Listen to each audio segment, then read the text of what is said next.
On entend souvent dire que les pauvres sont de plus en plus pauvres et les riches de plus en plus riches, qu'il y a un vrai fossé qui se crée entre ces deux classes. Est-ce que c'est un problème du système mis en place ou est-ce que c'est plutôt un problème de compréhension, voire de mentalité? C'est ce que je vais t'expliquer dans cette vidéo.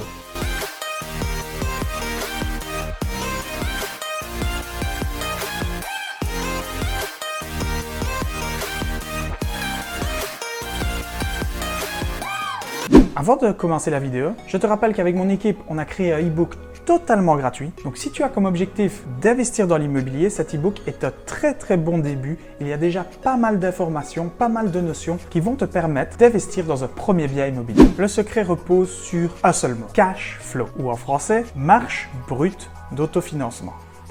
Cash flow, c'est un peu plus simple, on va garder ce mot-là pour le moment. Je vais quand même expliquer pourquoi marge brute d'autofinancement grâce à un exemple bien précis. Un exemple que tout le monde connaît, c'est la recherche d'emploi. Pourquoi on recherche un emploi? Ça, c'est la première question à se poser. Qu'est-ce qui fait qu'on se lève, qu'on va dehors pour chercher un emploi? C'est très simple, on a des factures à payer. Tu as des factures à payer. Tu dois payer ton loyer, tu dois payer ton électricité, tu dois payer Internet peut-être, un abonnement à la salle, ta voiture pour te rendre à ton job. Et d'ailleurs, c'est assez marrant, puisque tu dois acheter une voiture pour pouvoir travailler et tu dois pouvoir travailler pour t'acheter une voiture. Blague à part, on va reprendre un cas bien concret. Imaginons que tu as 1300 € de charge tous les mois. Je pense que c'est logique que tu ne vas pas chercher un boulot où tu gagnes moins que tes charges. Tu ne vas pas chercher un boulot à 1100 ou 1200 €.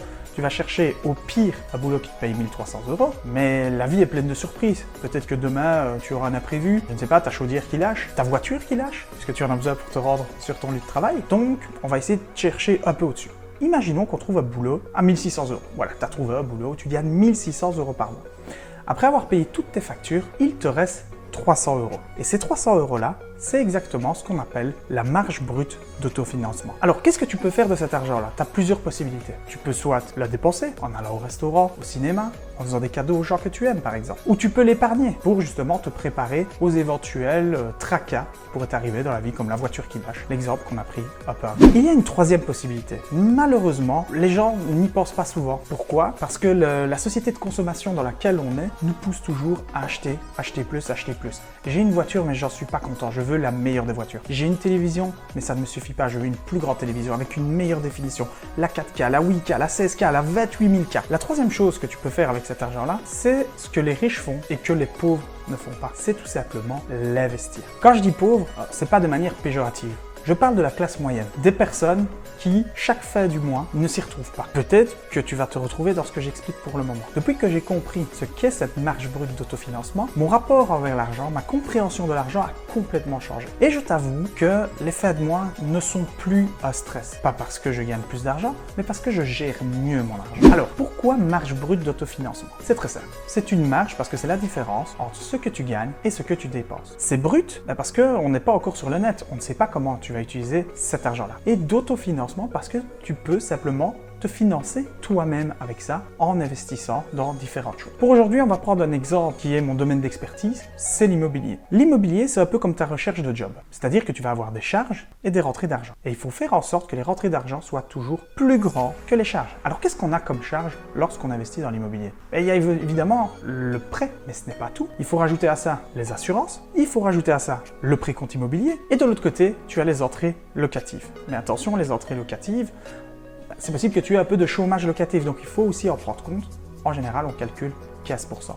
Donc ici, je te donne déjà un élément très important pour investir dans des biens rentables. C'est de calculer le cash flow de cette manière-là, en calculant toutes les charges et en calculant les entrées locatives, fictives ou non. S'il y a déjà des locataires, c'est encore mieux.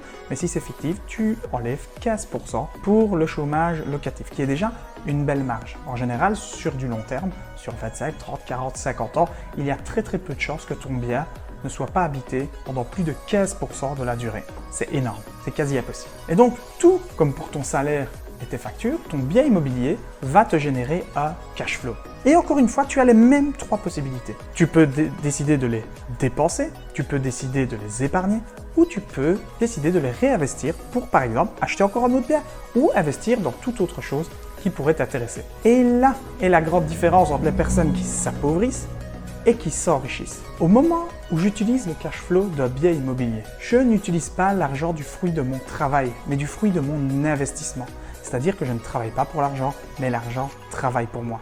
Et c'est ce que font la plupart des riches. Si par exemple tu veux t'acheter une belle voiture, le dernier modèle, au lieu de travailler et d'investir le cash flow de ton travail dans ce véhicule, je te conseille plutôt d'investir dans un bien qui va lui-même te générer un cash flow et d'acheter ta voiture avec ce cash flow-là. De cette manière-là, ce n'est pas le fruit de ton travail, mais le fruit de ton investissement. Être riche, ce n'est pas avoir cette dernière voiture. Être riche, c'est pouvoir continuer à la payer, même si je perds mon boulot demain. Donc voilà, j'espère que maintenant tu comprends mieux ce qu'est un cash flow, ce qu'est une marge brute d'autofinancement. On est arrivé à la fin de cette vidéo. Si tu as aimé ce contenu ou si tu aimes ce genre de contenu, je t'invite évidemment à liker la vidéo et à t'abonner à notre chaîne puisqu'on va régulièrement poster du contenu de qualité. Si avec les vidéos et après lecture de notre e-book, tu as encore des questions, je t'invite à rejoindre notre groupe Facebook qui est un collectif d'investisseurs immobiliers où tu pourras poser toutes les questions qui te passent par la tête.